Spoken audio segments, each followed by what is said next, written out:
നമസ്കാരം. നമ്മുടെ സംസ്ഥാനത്ത് സ്ത്രീകളുടെ സാമ്പത്തിക സ്വയം പര്യാപ്തതയും അതോടൊപ്പം തന്നെ സാമൂഹിക സുരക്ഷയും ഒക്കെ തന്നെ മുൻനിർത്തിക്കൊണ്ട് സർക്കാർ ആവിഷ്കരിച്ച ഏറ്റവും വലിയ ഒരു ജനക്ഷേമ പദ്ധതികളിൽ ഒന്നായിട്ടുള്ള വീട്ടമ്മ പെൻഷൻ സ്ത്രീ സുരക്ഷാ പദ്ധതിക്ക് കീഴിൽ ഔദ്യോഗികമായി ഇപ്പോൾ തുടക്കം കുറിച്ചിരിക്കുകയാണ്.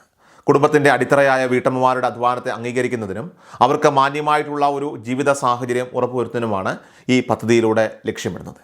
സ്ത്രീകൾക്ക് പ്രതിമാസം 1000 രൂപ വീതം ബാങ്ക് അക്കൗണ്ടുകൾ വഴി ലഭ്യമാക്കുന്ന ഈ പെൻഷൻ സംവിധാനം കേരളത്തിലെ സ്ത്രീ ശാക്തീകരണ പ്രവർത്തനങ്ങളിൽ പുതിയൊരു നാഴികക്കല്ലായിട്ട് മാറും എന്നതിൽ സംശയമില്ല. ഇത്തരത്തിൽ അർഹരായിട്ടുള്ള എല്ലാ സ്ത്രീകളെയും ഈ ഒരു സുരക്ഷാ വലയത്തിൽ കൊണ്ടുവരിക എന്ന ലക്ഷ്യത്തോടെയാണ് ഇതിൻ്റെ പ്രവർത്തനങ്ങൾ ഇപ്പോൾ സജ്ജമാക്കിയിരിക്കുന്നത്. ഈ പദ്ധതിയുടെ പ്രാഥമികമായിട്ടുള്ള അർഹത എന്നത് സാമ്പത്തികമായി പിന്നോക്കം നിൽക്കുന്ന കുടുംബങ്ങളിലെ അംഗമായിരിക്കുക എന്നതാണ്. മുൻഗണനാ വിഭാഗത്തിൽപ്പെട്ട റേഷൻ കാർഡുകൾ, അതായത് BPL അല്ലെങ്കിൽ AY ഉള്ളവർക്ക് മാത്രമാണ് നിലവിൽ ഈ ആനുകൂല്യത്തിന് അപേക്ഷിക്കാനായിട്ട് സാധിക്കുന്നത്. റേഷൻ കാർഡിലെ വിവരങ്ങളുടെയൊക്കെ അടിസ്ഥാനത്തിലായിരിക്കും അപേക്ഷകരുടെ സാമ്പത്തിക നിലവാരം പരിശോധിക്കപ്പെടുന്നത്.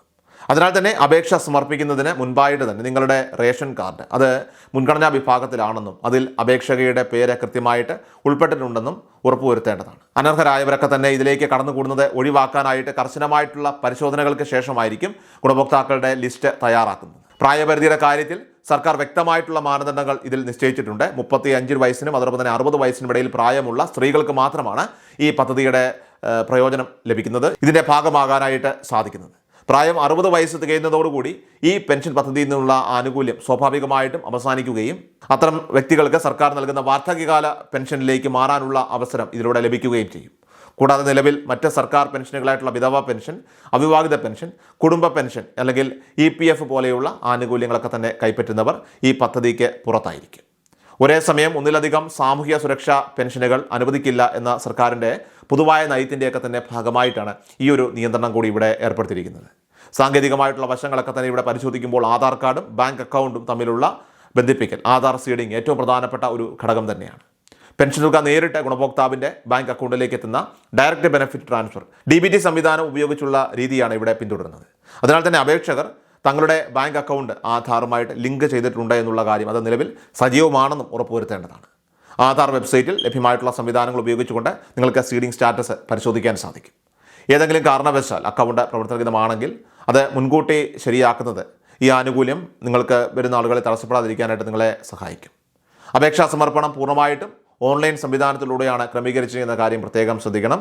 പൊതുജനങ്ങൾക്ക് സ്വന്തം നിലയിൽ അപേക്ഷിക്കാൻ സാധിക്കുമെങ്കിലും സാങ്കേതികമായിട്ടുള്ള പിഴവുകൾ ഒഴിവാക്കുന്നതിനായിട്ട് അക്ഷയ കേന്ദ്രങ്ങൾ വഴിയോ കോമൺ സർവീസ് സെൻ്ററുകൾ, മറ്റ് ജനസേവാ കേന്ദ്രങ്ങൾ വഴിയൊക്കെ തന്നെ സർക്കാർ അംഗീകൃത ജനസേവാ കേന്ദ്രങ്ങൾ എന്നിവ വഴി നിങ്ങൾക്ക് അപേക്ഷിക്കാൻ സാധിക്കും.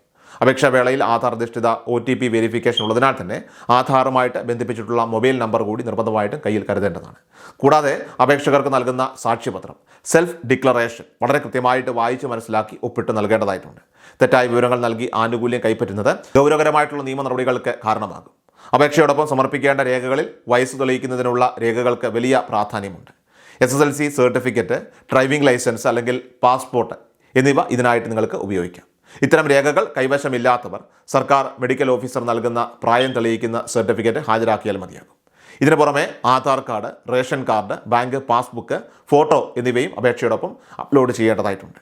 ആനുകൂല്യം കൈപ്പറ്റുന്നതിൽ എന്തെങ്കിലും തരത്തിലുള്ള ക്രമക്കേടുകളൊക്കെ തന്നെ കണ്ടെത്തുകയാണെങ്കിൽ ലഭിച്ച തുക അത് 18% പിഴ സഹിതം തിരിച്ചു പിടിക്കാനുള്ള കർശനമായിട്ടുള്ള വ്യവസ്ഥകളും ഈ പദ്ധതിയിൽ കൊണ്ടുവന്നിട്ടുണ്ട്.